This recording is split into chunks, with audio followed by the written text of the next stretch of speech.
Welcome back to Light the Fuse. Kris Peck, part 3. Charles, how you doing? How you feeling? Let's close this out strong, I think, right? Yeah, I love the energy you're bringing to this. Yeah, I'm really excited. Thank you, Drew. This is, we're celebrating Ghost Protocol's 10th anniversary. This is a big deal. We love this movie. We love Kris Peck. It was such a fun interview. We were not expecting it to go so long, but we were just having so much fun that we were like, all right, let's just keep going. This is awesome. Yeah, and so are we putting out all the artwork this week too? Yeah, that's the photos are in our show notes for all 3 parts of the interview. You should always check out our show notes. Go to LightTheFusePodcast.com, go to the episode guide, and check out every episode. But yeah, this one in particular, I think will have all of the photos, but part 2 and part 1 will have some too related to what he was talking about in those episodes. But this is the episode that we actually go through his book. Right. And we'll put it up on social too, I'm sure, for Light the Fuse Pod on Twitter and Instagram. So be sure to keep up with that too. But yeah, these illustrations were amazing. They're so beautiful and just so inventive and just great. You could see why he and Bird got along so well, I think. Yeah. And I love to see the little, like he said that, I guess we'll get into it afterwards. We'll get it. Yeah, anything else you want to tee up? Just again, apology for the sound quality. One of our mics was acting up, so it sounds pretty good. I think Luke did a great job cleaning it up, so hopefully you don't even notice. But it's just when Drew and I are talking, which nobody cares about anyway. Very true. But they should care when I give my shout outs at the beginning of the episode. Oh, yes, because absolutely. These are the people that we cannot do the show without. So I want to first say thank you to Jeremy Dillon and his amazing podcast, My Favorite Album, where each week he sits down with a different artist, musician, storyteller, singer, and they talk about the movies that have inspired them and their work. And sorry, not movies. What am I talking about, Charles? The albums that have inspired them and their work. But he does get into some movies with some people, doesn't he? He did pivot at some point, right? He does, yeah. He's kind of opened it up a lot, I think, this past year, and everybody going crazy has allowed him to kind of, allow for more inspiration. And you and I are going to be on the show shortly, just a few days, in fact. So, do you want to tell people what album you're bringing? No, I think we've talked about it before, but if they don't remember, I want it to be a surprise. Okay, all right, we'll shroud that in mystery. But I also want to thank John B., who has been a longtime supporter of the show and who we love and cannot do this without. So thank you guys both for all your support. And is that it? We got to get into part 3? Yeah, let's do it. Okay, we'll be back afterwards.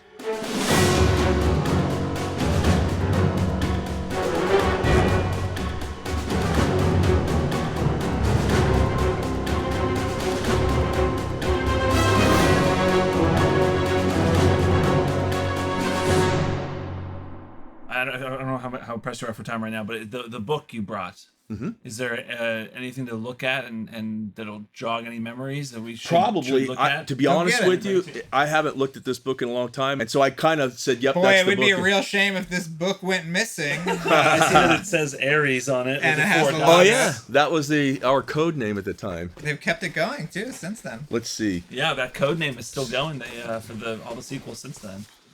This is kind of fun. It's this is, the balloon in the opening sequence that has the little turbine, right? Oh, yeah. And Brad, it says, it's okayed by Bird. And he says, this scale is not correct. Approved scale is, and then he tells you what it is. But all his approvals are hand done, and it's kind of funny because... What is that? This is something that gets shot in the neck that knocks you out. I think in the opening sequence. I don't know if it actually made the film. Did you do The Ring? I did The Ring, yeah. Any fun stories there? I love that ring. That's such a cool gag. That's another podcast. The movie The Ring? No, the movie The Ring. Josh Holloway's yeah. I'm sorry. Yes, we should say that Kris Peck is a... I did do The Ring, the movie The Ring. Well, I assume so. If you're Verbinski's dude. Yeah. So The Ring.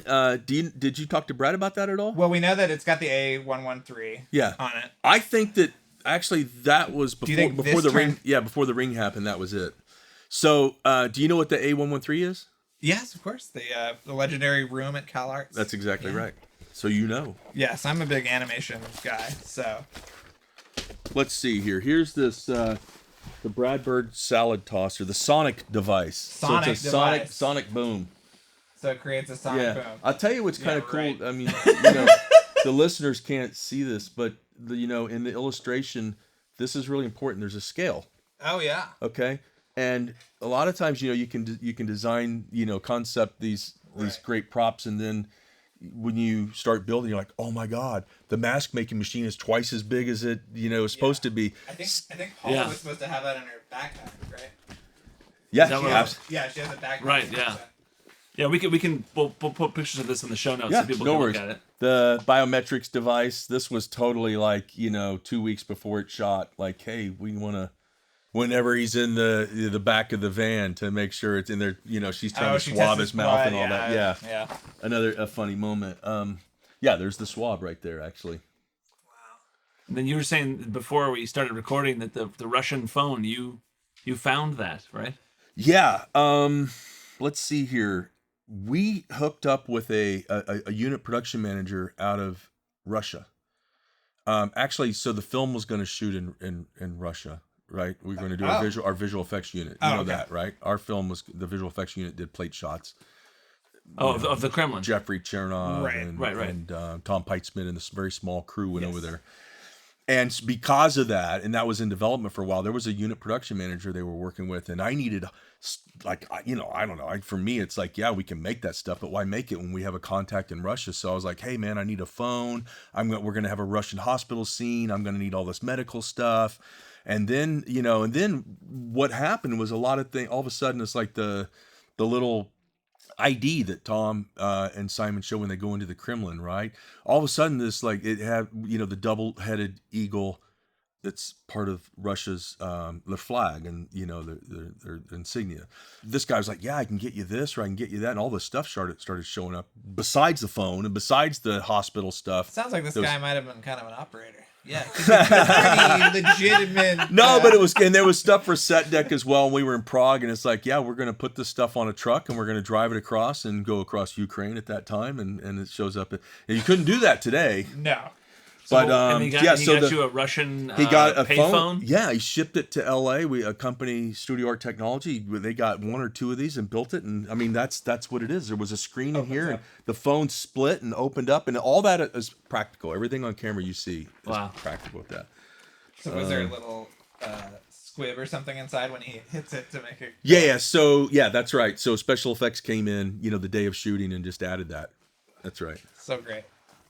Here's the little, one of the little devices in our little quacking device. I'm sure the script said quack. You're gonna have to text Bird and say, "Was it a quack?" Yeah, it's in the script. I'm telling you. That's great. There it is, right there, right. And you can see there's a scale reference there because you never know how big this stuff is. So you got a little uniball pin, right, and a paper clip to show you how small. So is that an actual photo or is that a rendering? This is a rendering. Oh wow. Yeah. This is for the door, I believe. Here's some mask making stuff from the first movie, right? So we took some screen grabs. I'm sorry, the third movie. Yeah. And then we have to come up with our 2.0 version. Kris, remember what podcast you're on here. We got to be specific about the Mission Impossible. Yeah. There's only one to me. Well, we're gonna ask you a hard-hitting question in a minute. Okay. Copy that. Let's see. I haven't seen this stuff in a long time. There's our door changing number. There it is. Yep. Awesome. Movie magic. And the Shigette, that's maybe my favorite prop of that. It's the gloves and the goggles and the Shigette's got to be right there. That was a lot of fun. Was the line always, the big mission accomplished and he hits the button? Yeah. Was that there first and you're sort of designing it so that he can accomplish that? Or did he see the prop and say, oh, I can smash this button? Oh, man. Chicken or egg? Yeah. I remember that, because we were trying to make it fail safe and this stuff couldn't be an accident. I had a plastic cover on it.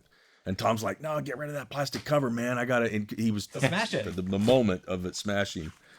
There's our little radio control robot. I haven't looked at this in, I bet. It would be a drone today, I guess. Yeah, exactly. Any MI2 stories? Oh, yeah. You guys obviously have one that is set up. No, I'm curious. Oh, yeah. I'll start taking pictures of this. Were you there in Utah? You said you were in the States. But... No. LA? I was in LA. We shot, Downtown, up on the right? 2. No, I wasn't downtown. I was mostly down at LAX. They had a big hangar at LAX that we shot in, like when he dropped in.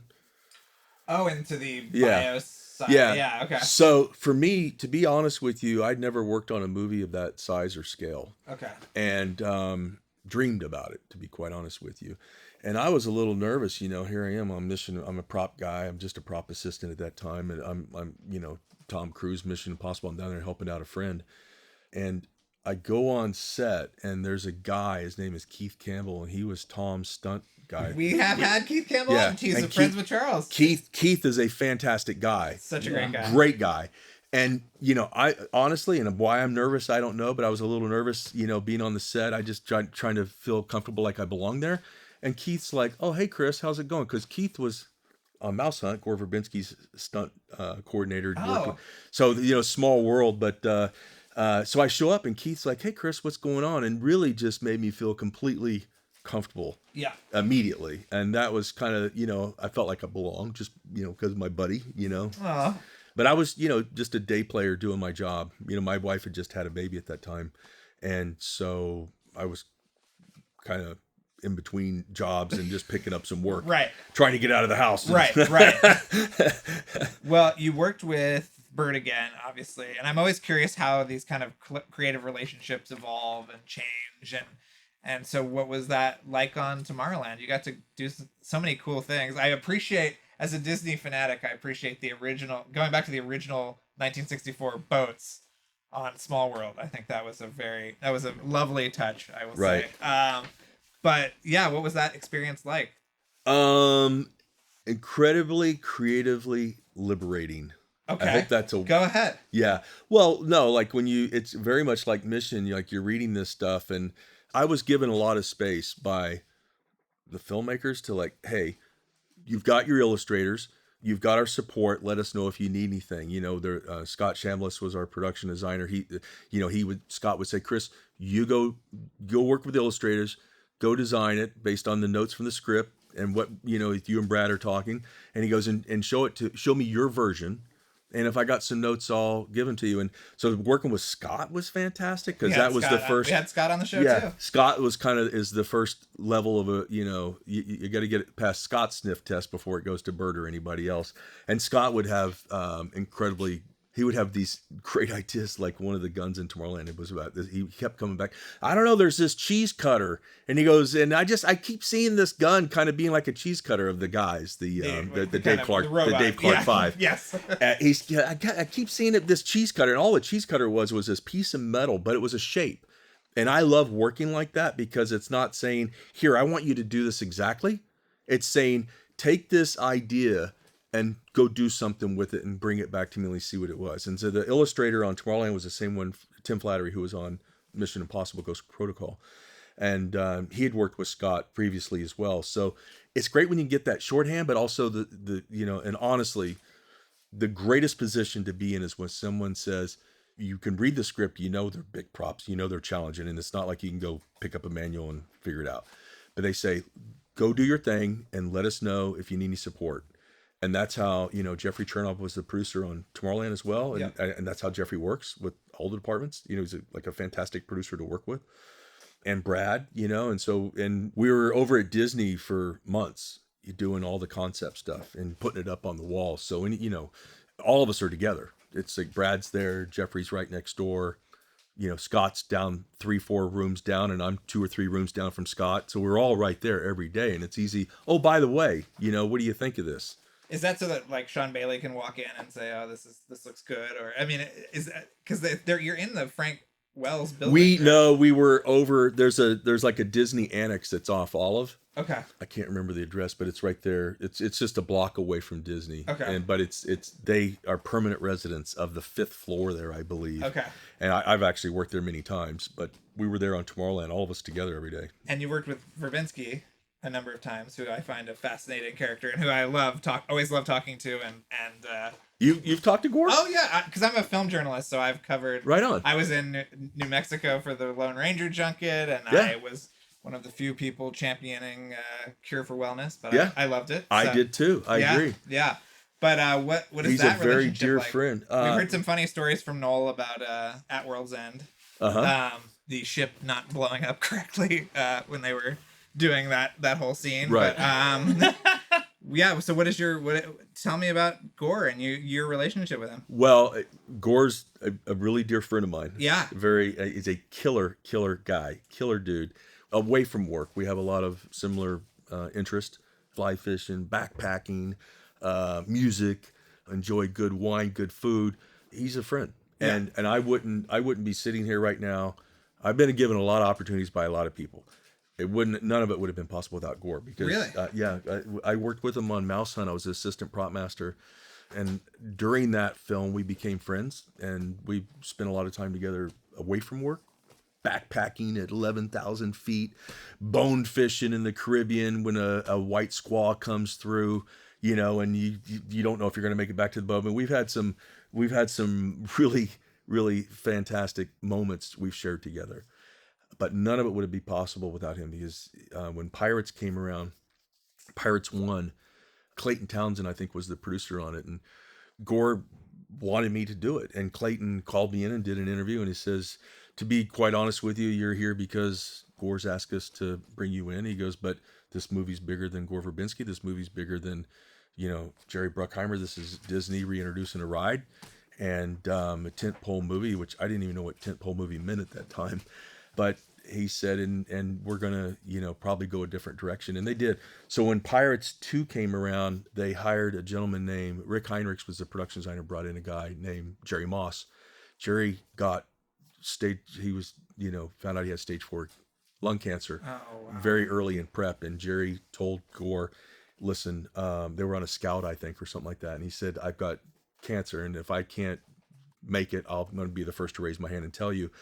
And he and Gore spoke about maybe bringing in somebody, and Gore very politely said, Kris, listen, I know you got your own career, and but would you consider doing this? And Jerry, so they brought me in, and when Jerry couldn't go on any further, and so I came on very early in January 10th on Pirates, and all that changed my career.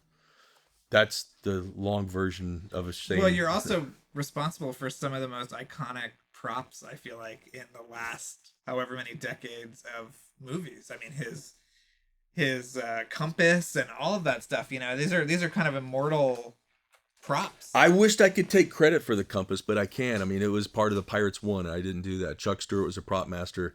The compass was listen, I made him on the second one, and it became, and we redesigned it. Yeah, actually. So you can take credit for that. Yeah, but like Johnny Depp's props, those are the writers, and that's Gore, and that's Penny Rose, and Crash, the illustrator, all coming up with, these concepts of what Jack Sparrow is.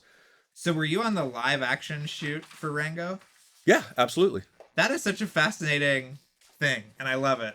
It was fantastic. We brought everything, they've kind of filmed the movie first. They kind of play acted the whole thing. I have a lot of still photos from that. It was actually a fantastic experience. And what Gore said was, hey, I want this to be like Buena Vista Social Club. We're gonna get the band back together, create this environment, very intimate, and he goes, I have this idea.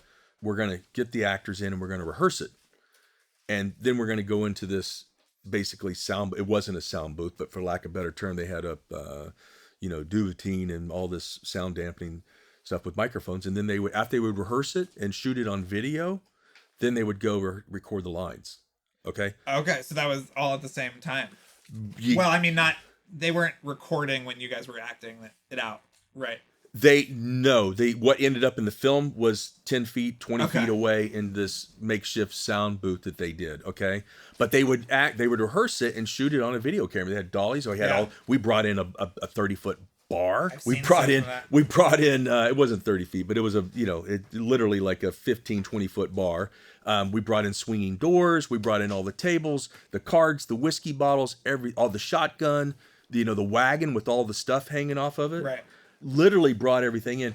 And this is kind of interesting. We're having this conversation because I talked to Brad Bird about this, actually, because I think Gore was probably at ILM, and Brad just, he's a classic old school animator, right? Yes. And I'll take my animators any day over that kind of, that process, which is, I liked what Gore said, which is let's see what the actors bring to it, and if you can get just a little twitch of the nose or the eye, and see that they, what they can bring to the table, and give it to the animators and let them build that into it. I love that. Yeah. And Brad had very strong opinions about when we talked about Rango. Great movie, he loved it, but he likes the animators to have control of that. Right. Create the characters. Now I've asked all my animation questions while Charles was occupied. So now we have to ask the big questions. We ask everybody this, so I hope you're. I do feel like there's something from Rango I wanted to share. Oh. Is this an after we turn off the computer? No. It's kind of. I think it's funny. Ned Beatty's coming in. Lovely, wonderful person, but I don't know. I can't even remember who said this. It wasn't Gore, but someone, maybe producers, were like, "Don't bring up Ned's coming in. Don't bring up Deliverance. You don't bring up Deliverance. Don't tell any because of." So anyway, the squeal like a pig. Yeah, of course. All right, just in case somebody's not tracking this. So, they're like, don't bring up Deliverance with Ned. He doesn't like to talk about it. So we're eating lunch like day one. And by the way, I'm pushing Ned around in the wheelchair and stuff on set. But day one at lunch, he, I don't know if I sat down and he's there, or I think he came and sat down with 2 or 3 of us, and right immediately, he goes to a Deliverance story, and we're like, well, there you go, there's that. So it was just kind of a funny moment. You're always kind of reminding me of don't joke with Tom when he gets up on the, it's like whatever you're told, oftentimes it's the complete opposite. He's so with good actors. in Rango. Yeah. All right, are you ready for this? Really great. You want to bring anything up?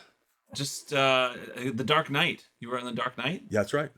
What was that? I mean, there's some fun gadgets and things in that, right? In the Batman costume. And I wasn't involved with I wished I could tell you I was, but when I got hired, they were already prepping in England. So there was a European crew and a British crew, English crew.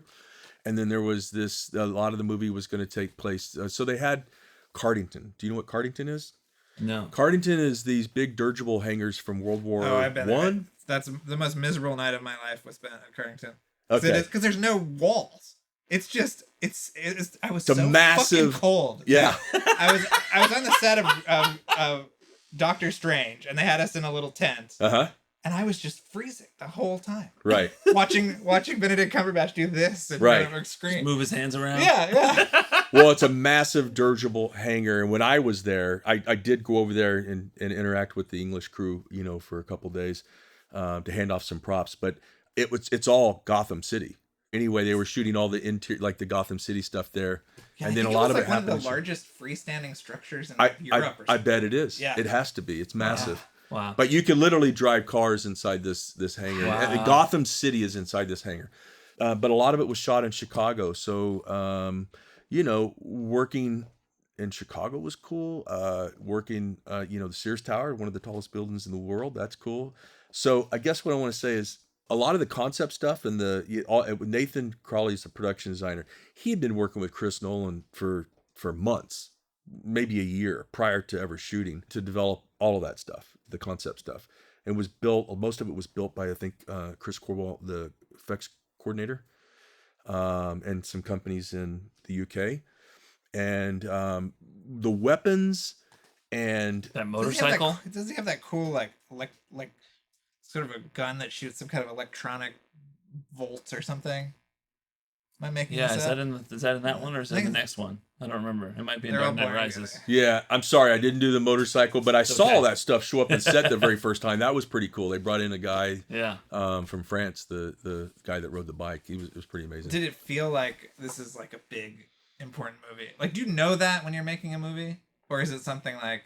Was this just another job? And then you're like, oh, to wow. be honest with you, I was on Pirates of the Caribbean for 2 years. And maybe the last week of Pirates, I get this call from Jan Foster saying, hey, I'm the UPM on Dark Knight.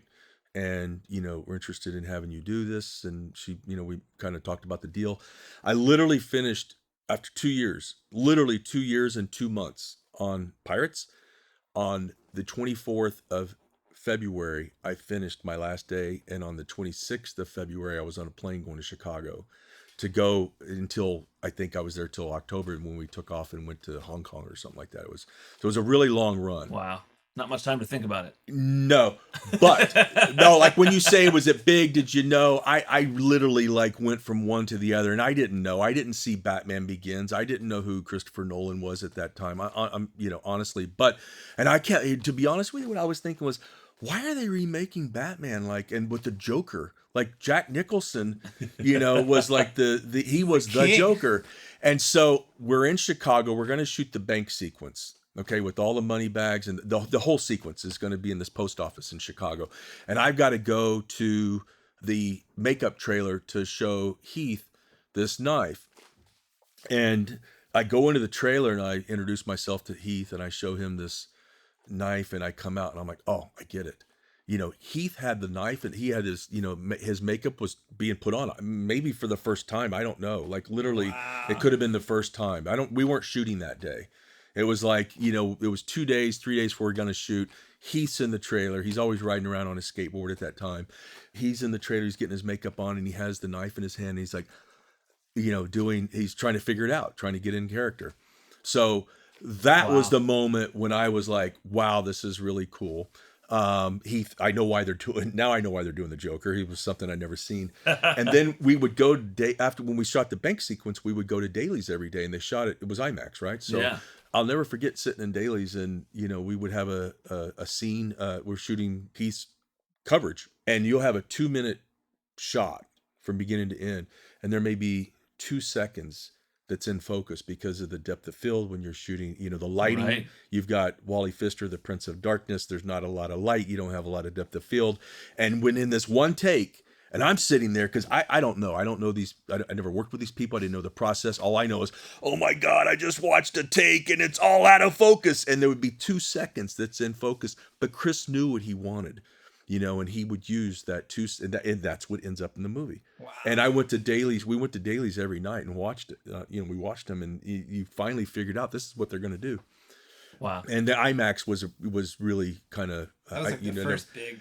I'd never seen or done anything like that before. And then when you get under Wabash, right, and you're in that lower level and it's a compressed set, just because of the there's 2 or 3 levels to lower Wabash, right?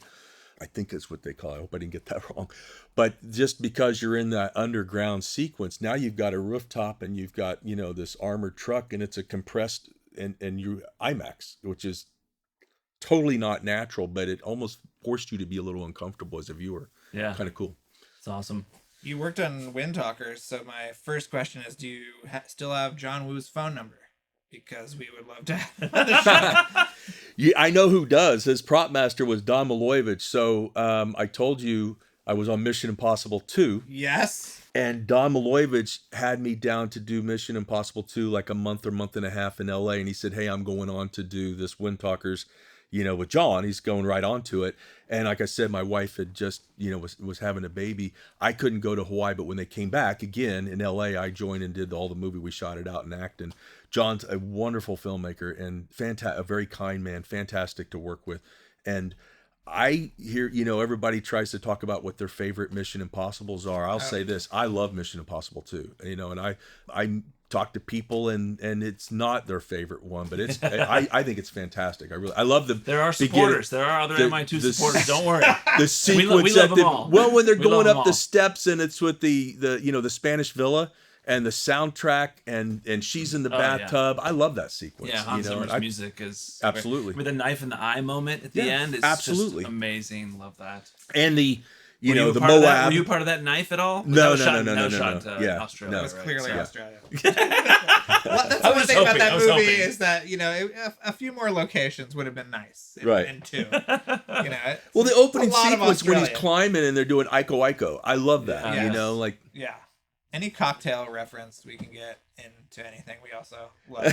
Fully support. Yeah. Is it time for the big questions? Yeah, I guess this is it. All right. You're making me nervous. Well, the first question, maybe we'll start with the question that some people enjoy, some don't. I want you to rank Tom Cruise's hairstyles throughout the Mission Impossible movies. That's easy. Yeah, I would say 4 and 2. So you're a long hair guy. I'm a long hair guy. Yeah, wow. 100%. Okay. Do you because it? And I didn't know. It's funny you asked that because I didn't know what the hair was going to be on on 4, and it ended up being longer. It's not as long as 2, but No. it was longer. And I like Beautifully shaped. 4 and 2. Okay. Wow. For sure. I love your No directness. question. You just knew what you knew what you liked. All right. Well, here's the big question, and you just said you'd love to. Can you rank the movies? Try to be as dispassionate as you can, but all the Mission Impossible movies, rank them either best to worst or worst to best. Not that there's a worst. Yeah. Okay. So I like the last one was pretty freaking great. Yes. The last one was pretty. I don't remember the names to all of them. Fallout. But Fallout was fantastic. And then I know I'm biased and partial. I like Ghost Protocol. Yeah. And then I would say 5, 2, 3, 1. Whoa. Wow. Kris Peck coming in hot. No love for Brian De Palma. Well, okay. So the helicopter, the miniature helicopter in the tunnel. Yeah. Okay. Like I love the glass breaking and him and all that. The props in the beginning, the elevator and the little glasses on the middle west of his head. Yeah. Like it's a little dated for me. Yes, I he love looks a Brian little De bit Palma. like Brian De Palma is freaking an amazing director. Yeah. Yeah. But the technology, like the miniature helicopter going through the tunnel, I can't. That's really hard for me because I feel like that. I Stanley think it looks like a miniature. 100%. It looks like a helicopter on a wire. And Stanley Kubrick, was shooting. 2001 came out in '68, I believe, and he was shooting that movie in '65. The technology in 2001 is way better than what they did in 90, 91. When did that movie come out? 95 Was it okay? That helicopter. They did I hope you shoot didn't that tell. stuff in 65, I think. Didn't Yeah. They I did hope you shoot didn't- the effects stuff. Yeah, that's right. You didn't tell In this to John Knoll. For Mission Impossible. Yeah, because John Knoll was on the first one. Yeah.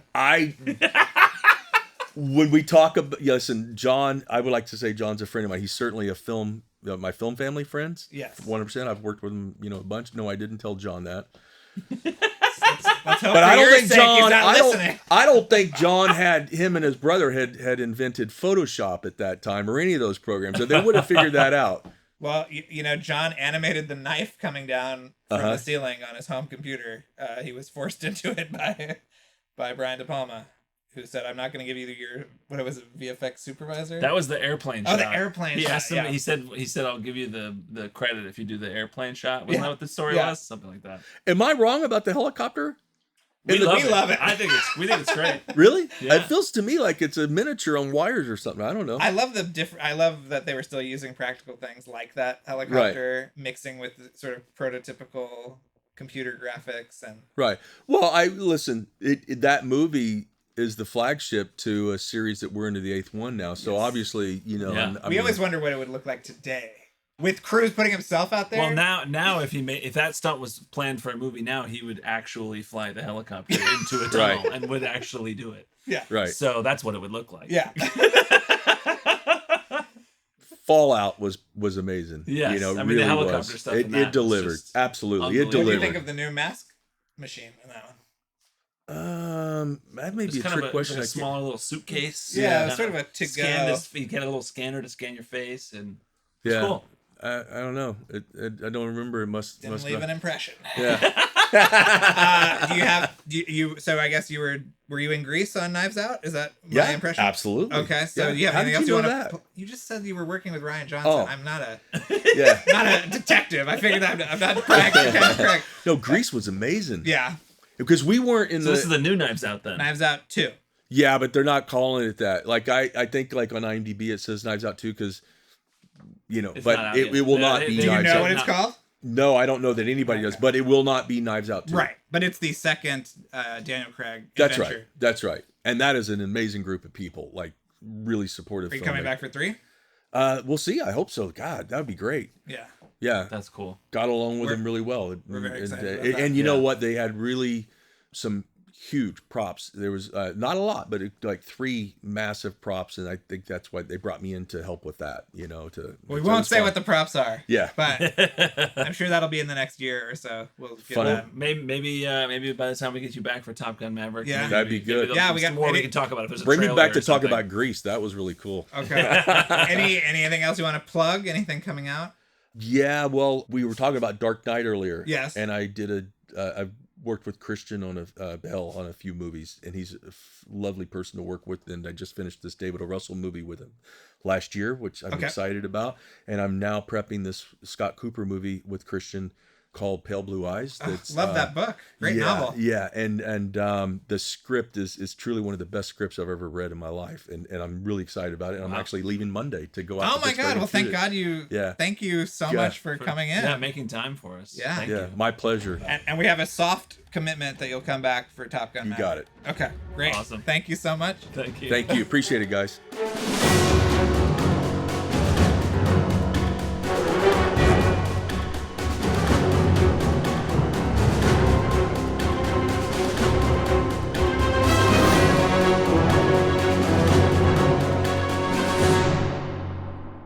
And we're back. Charles, you want to tell people what you wanted to talk about at the beginning of the episode, but you stopped yourself? Well, it was just the I love the little Brad Bird approval. That's like he does a handwritten approval, and we have photos of that in our show notes you can check out. You can see his little signature of approval, little thumbs up thing. That's worth checking out. I thought that was fun to hear about and see, and you can see for yourself. Yeah, I think you can tell with these 3 episodes why he and Bird were so simpatico and worked so well together. Great energy, great creativity, and a love for the process of making movies, which is just infectious, and we love to hear it. Yeah, absolutely. And it was so great to hear him talk about some of our past guests and how he loves working with them. He mentioned Keith Campbell and how much he loved working with Keith. We did a 3-part interview with Keith a while ago now. That was episodes 70, 71, and 72. And that's definitely worth listening to if you haven't. He was Tom Cruise's stunt double for the first 2 Mission Impossible movies and some other movies as well, going back to The Firm, I think was the first one that he was. But Keith's an awesome guy, great interview. And the other person he mentioned too was Scott Chambliss and how he loved working with Scott. I think that was on Tomorrowland. But Scott was the production designer for MI3, and he was also on our show for episodes 73 and 74. And if you have not listened to those, you absolutely should. Scott was also lovely and so amazingly creative and great to have an interview with him. So if you haven't heard those interviews, you should. Was he one of the last people, too, that we did in person? Yeah, I think so. Yeah, that was pretty late. Yeah. He might have been the last one. Yeah. We loved being in a room with someone, too. I have to say that it was just great to be interviewing somebody in person again, and somebody who had such great stories. It was just a lot of fun. I really loved this episode. I'm glad that we hounded him relentlessly for 2 years or whatever it was. No, you know what? Actually, I think it was Michael Kaplan who was our last one in person. Okay. Who's the costume designer for Ghost Protocol. So you absolutely should check out his interview if you haven't listened to that, because we're celebrating the 10th anniversary here. Yeah, we've got some fun surprises for the 10th anniversary and some look backs at how we've celebrated as well. So yeah, I'm really excited. I'm excited for these episodes. We can't talk about who we've talked to yet, but no, yeah, I don't want to reveal because the order might shift a bit depending on who we get and when. So just stay tuned. We got some great people coming up. Some who we've been trying to get on the show for a while that we've probably mentioned a couple of times before, and then some that we have not got. They've just come out of nowhere that we're very excited to hopefully get real soon here. Yeah, it's going to be a lot of fun. And, while you're waiting for these episodes anxiously, feel free to join our Patreon, patreon.com/LightTheFuse. There's all sorts of tiers in there. And then if you get the highest tier, you can be on our Skype call or not. If you don't want to be on the Skype call, you don't have to be, but it's a very fun sort of communal bonding over Mission Impossible. And we love everybody that's on the call. But there's all sorts of tiers you can get on our TeePublic too, and get a t-shirt or a mask or whatever. And be sure to follow us on social media at LightTheFuse-Pod on Instagram and Twitter. And we're going to hopefully branch out into more things soon when we have the time, or if you guys demand it. But also, just like, subscribe, rate, and review wherever you're listening to this podcast. It helps us out a lot. And just tell people about it. We think they would enjoy it. We hope they would enjoy it. Yeah, please do write a review or give us a rating wherever you listen, because that really does help. It's a really great. Some of the reviews and ratings we've gotten, have just been really encouraging and wonderful to see. And it just encourages more people to listen to the show. So that's all very helpful. Thank you. And I have to give a special thank you to Jacob from Holland. Thank you to Jacob for making this episode possible. And I also want to credit our editor and mixer, Luke Burson, who always does a wonderful job for us, and Kevin Blumenfeld's incredible music that we love so much that is legally dissimilar-ish. Enough, yeah. Yeah. That hopefully we're not in trouble. I mean, I think we're not going to get in trouble, but maybe he will, and that's fine. Yeah. Well, it's interesting to think, we're looking back at the 10th anniversary of this and looking back at the show and how many people have been with us almost from the beginning. We've made this amazing little, Mission Impossible family, and it's very heartening. You just hearing you give these people shout outs who have been with us for so long. It's really, I know. It's amazing. They've been such amazing supporters for us for so long, and they've made this show possible. We can't thank you all enough. And Luke and Kevin, and it's a great group. Yeah. I'm proud to be a part of it. And don't look now, but we're getting closer to the 200th episode here. Whoa. Charles, I was looking. We're gonna have to figure something out for that. That sounds like a 2022 problem, Charles, to me. Yeah. But yeah, 2022 is our year, I think. Yes. We got Top Gun coming out. We've hopefully got Mission Impossible 7 coming out. We got Mission Impossible 8 shooting, so there's going to be all sorts of tidbits coming out. Yeah. Oh. Yeah, cannot wait. It's going to be the best. Yes. Can't wait. So if you want to be there for every episode, please, subscribe to the show. Obviously, think about subscribing to our Patreon and get ready, because we're going to be covering every inch of Top Gun Maverick and Mission Impossible 7 and 8 right here. So we're stuck, Charles. We got to do it now. We're stuck. So we'll be back next week with TBD guest, but we've recorded a bunch of great episodes. So whoever it is, it's going to be awesome. We promise. Yeah. Yes. And keep an eye out for the date for the Mission Watch Party for Ghost Protocol. Join us for that, because that's going to be a lot of fun on Twitter. Awesome.